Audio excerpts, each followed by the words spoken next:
நேர்மையோடு சொல்லுகின்றேன். கைலாசத்தோட ஒரு national secret வேணாலும் சொல்றேன், கேட்டுக்கோங்க.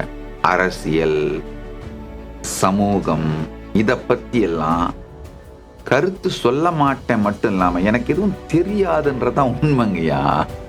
கருத்தே வச்சுக்க மாட்டேன்.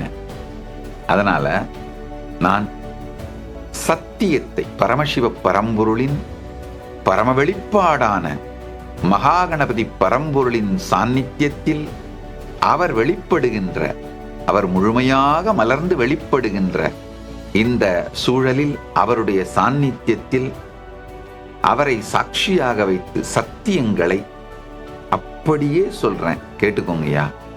வாழ்க்கையின் உத்தமமான நோக்கமும் பலனும் பரமாத்வைத அனுபூதியை அடைவதே. உங்கள் எல்லா பிரச்சனைகளுக்கும் தீர்வுகளை பெற பகவான் நித்யானந்தரை கேளுங்கள். ஆஸ்க் நித்யானந்தா AI சேனலை சப்ஸ்கிரைப் செய்யுங்கள்.